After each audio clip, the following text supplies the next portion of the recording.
다 함께 기도하심으로 7월 24일 수요일 매일 예배 시작하겠습니다. 기도합니다.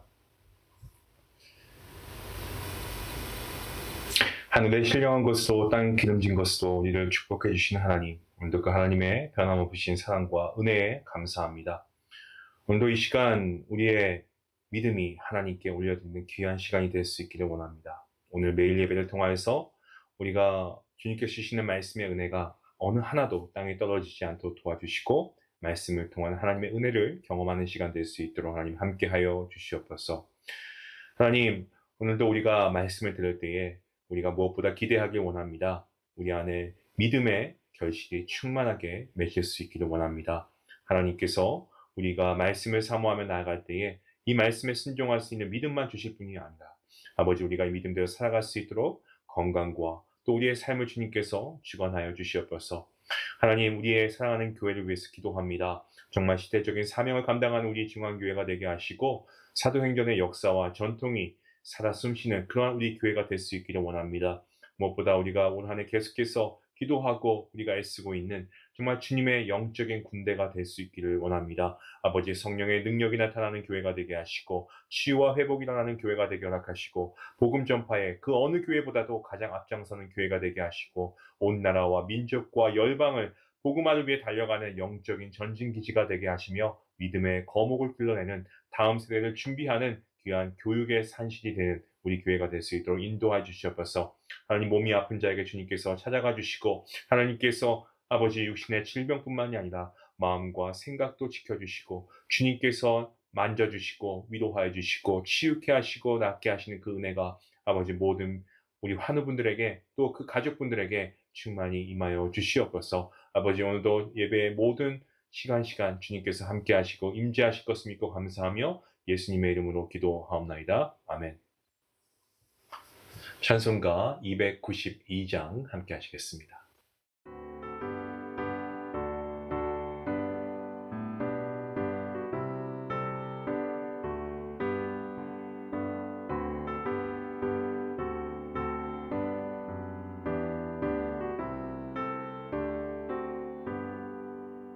주 없이 살 수 없네 죄인의 구주여 그 귀한 몸의 피로 날 구속하소서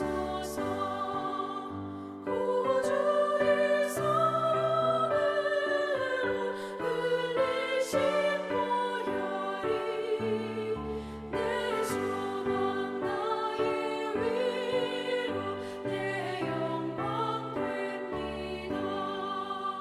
주 없이 살 수 없네 나 혼자 못 서리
오늘 말씀은 열왕기하 15장 13절부터 26절까지 말씀입니다.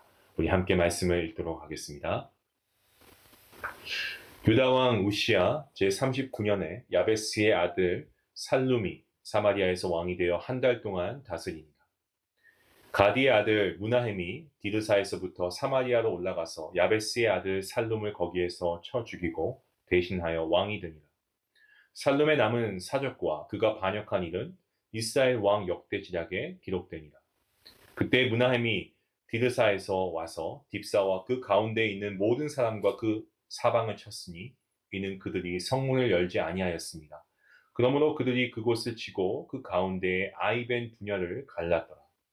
유다왕 아사랴 제39년에 가디의 아들 무나헴이 이스라엘 왕이 되어 사마리아에서 10년간 다스리며 여호와 보시기에 악을 행하여 이스라엘로 범죄하게 한 느밧의 아들 여로보암의 죄에서 평생 떠나지 아니하였더라. 아스루 왕 불이 와서 그 땅을 치려 하매 무나헴이 은천 달란트를 불에게 주어서 그로 자기를 도와주게 하므로 나를 자기 손에 굳게 세우고자 하여 그 은을 이스라엘 모든 큰 부자에게서 강탈하여 각 사람에게 은 50세겔씩 내게 하여 아스루 왕에게 주었더니 이에 아스루 왕이 되돌아가 그 땅에 머물지 아니하였더라.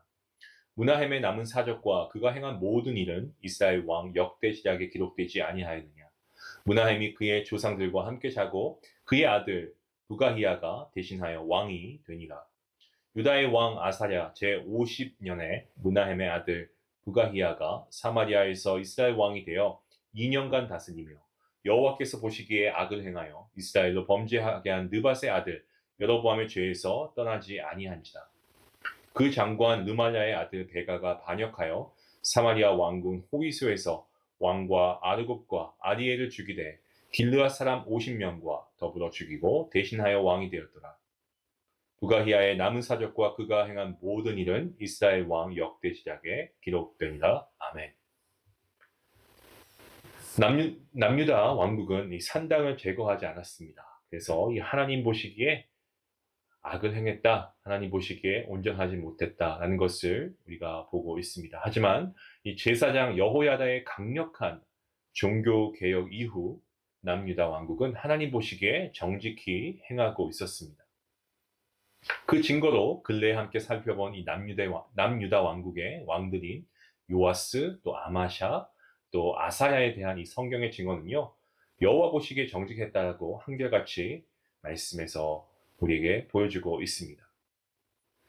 그들의 발자취는 그들의 선조인 다윗의 길에 한 걸음 더 가까워진 느낌을 안겨줍니다. 하지만 남유다 왕국의 영적인 상태와 달리 북이스라엘의 왕국은 그 사정이 아주 달랐습니다. 그들은 철저히 영적으로 하나님을 떠나 있었습니다. 반역이 반역을 낳고 있었습니다. 정치적인 상황은 굉장히 어지럽게 흘러갑니다.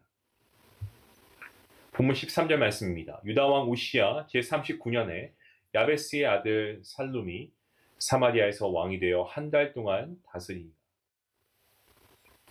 어떻습니까? 본문 자체만 놓고 본다면 살룸이 때가 되어 왕이 된 것처럼 우리가 그렇게 볼 수 있는데요. 하지만 바로 몇 구절 뒤에 10절에서는 이 살룸이 스가랴 왕을 쳐 죽여서 그를 반역하고 왕위를 탈취했다라고 증거하고 있죠. 그래서 어제 말씀 묵상하신 분들은 이해가 되실 겁니다. 게다가 그는 그가 다스리게 될 백성들 앞에서 정말 아주 수치스럽게 죽었다라고 했습니다. 예. 백성들 앞에서 처참하게 죽임을 당합니다. 백성들은 6달 동안 자신을 통치하던 왕이 끔찍하게 죽임을 당하는 장면을 목격하고 말았습니다. 이로 인해서 이 그들의 심리적 상태, 이 상황은요, 불을 보듯 뻔한 거 아니겠습니까? 얼마나 불안했을까요? 충격적인 방법으로 왕의 자리에 앉게 된 살룸은 정말 애석하게도 북이스라엘 역사상 두 번째로 짧은 통치 기간을 보낸 왕이 되었습니다. 오늘 보니까 그의 통치 기간이 불과 한 달이었음을 우리가 알 수 있습니다. 여러분, 한 달이면 이 한 달 시간 동안 제대로 된 통치가 얼마나 이루어졌겠습니까?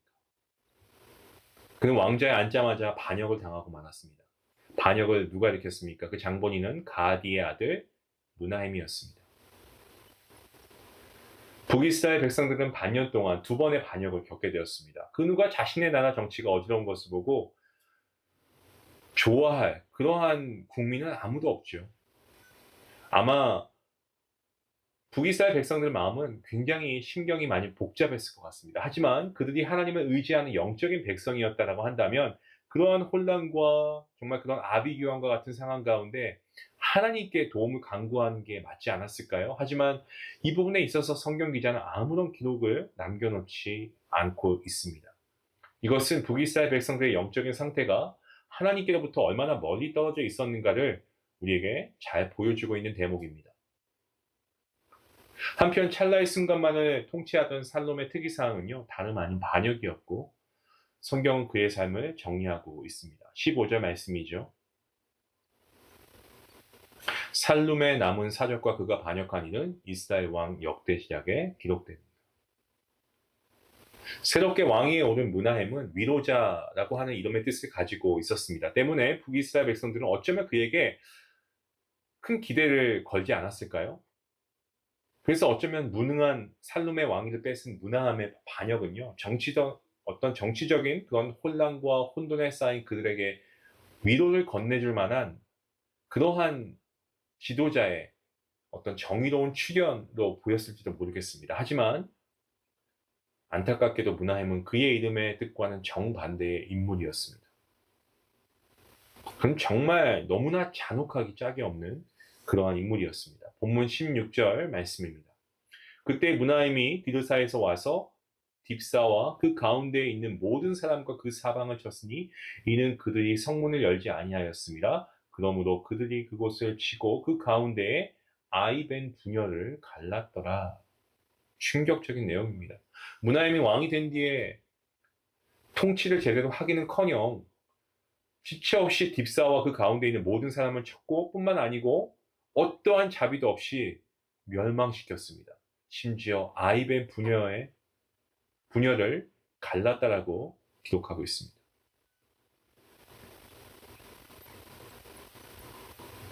어떻게 보면은 너무 어이가 없습니다. 아니 이거는 말이 안 되죠. 어떻게 이렇게 잔혹한 행위를 할 수 있습니까?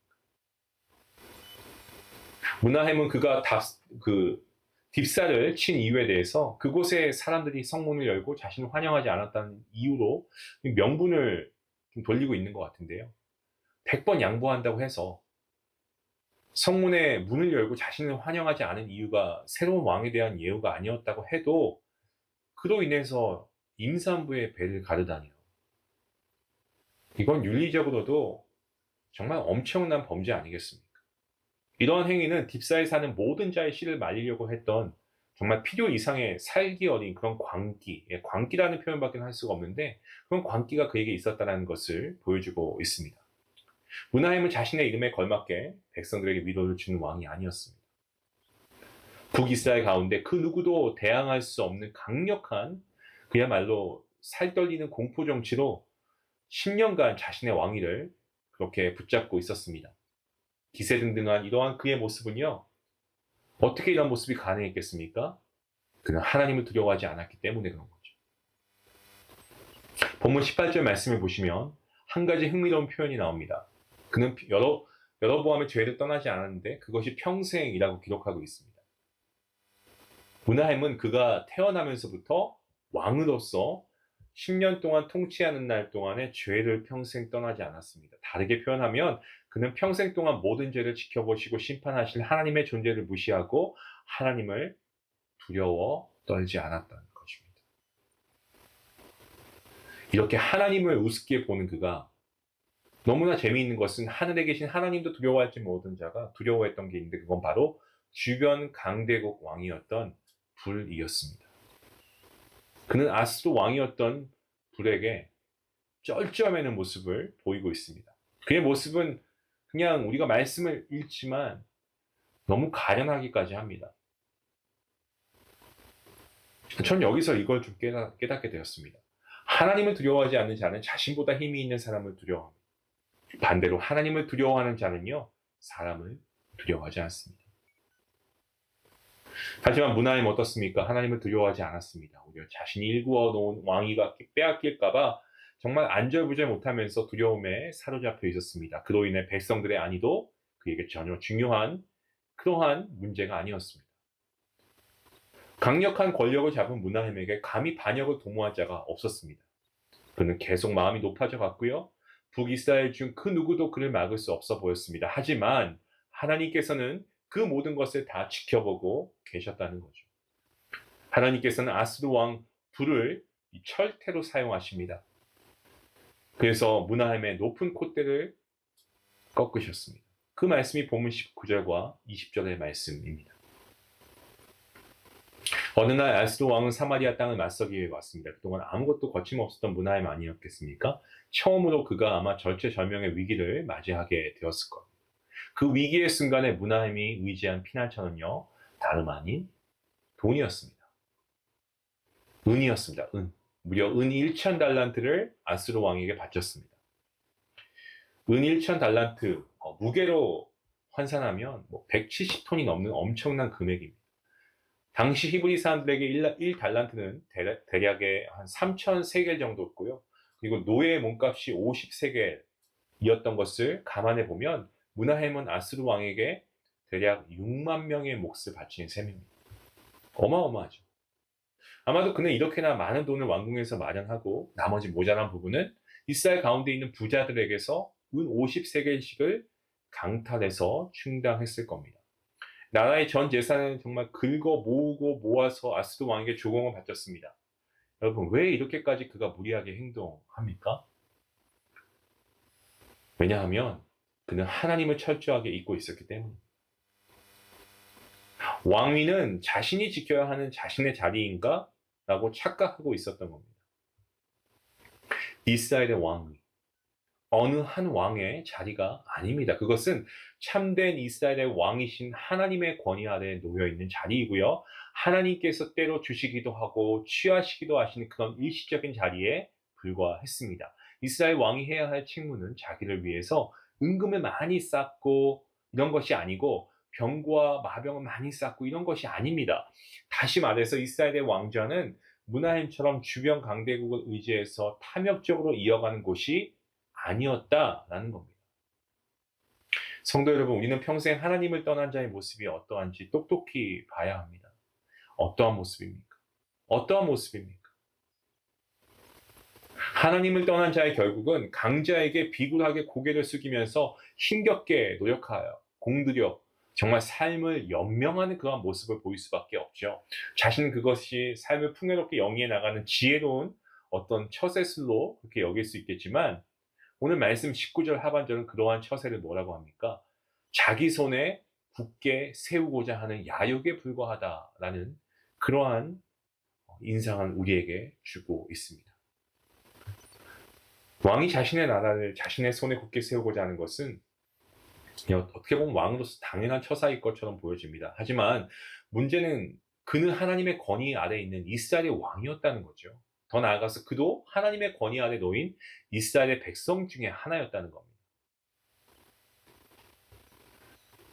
우리도 때로 절체절명의 위기에 봉착하게 될 때 오늘 등장하는 이 문하햄과 같이 나를 도울 수 있는 힘 있는 자를 의지하고자 네가 주변을 서성이진 않나요?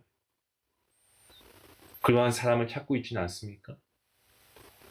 예, 누군가는 혹자는 그런 행동을 지혜라고 말할 수도 있습니다. 하지만 여러분, 하나님의 말씀은요, 하나님만을 의지하라고 우리에게 분명하게 권고하고 있습니다. 문하햄은 그의 평생에 하나님을 완전히 잊어버리고 아등바등 왕권을 붙들고 살았습니다. 그의 결국은 어떠했습니까? 여느 왕처럼 똑같은 공식으로 마무리됩니다. 정말 너무나 안타깝고 애처로운 그의 노력에 비해서 성경은 간단하게 그의 삶을 정리하고 있습니다. 사랑하는 중앙가족 여러분, 우리가 이 땅의 권세, 부요함, 우리가 잠시라는 것 잊지 말아야 합니다. 언젠가 우리 모두 다 흙으로 돌아갑니다. 땅속에 잠이 들게 됩니다. 우리가 나그네 인생길에서 정말 나그네와 같이 살아가는데 문하햄처럼 탐욕적인 손을 펼쳐서 내 삶을 굳게 세우려고 아등바등 살기보다 오직 영원한 것은 우리를 평생토록 지켜보시는 하나님의 시선, 그리고 영원한 것은 하나님의 말씀이라는 사실을 우리가 다시 한번 기억할 수 있기 원합니다. 하나님 한 분입니다. 하나님이야말로 유일하게 진정으로 우리의 삶을 세우시기도 하시고 허물기도 하시고 심지어 우리의 영혼마저 취하실 수 있는 하나님이심을 우리는 고백해야 됩니다.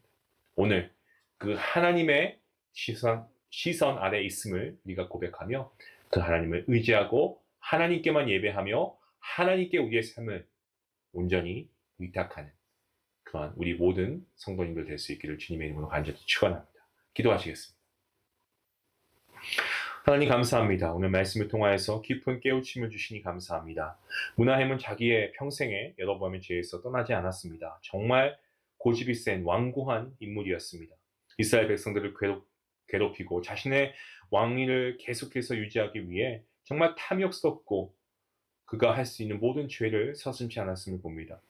혼란 중에 있던 이스라엘 백성, 그들마저도 하나님께로 가까이 나아가지 않았습니다. 그럼에도 불구하고 하나님께서는 긍휼을 베푸시고 은혜를 베푸셔서 노하기를 더디하셔서 정말 하나님의 인자하심으로 그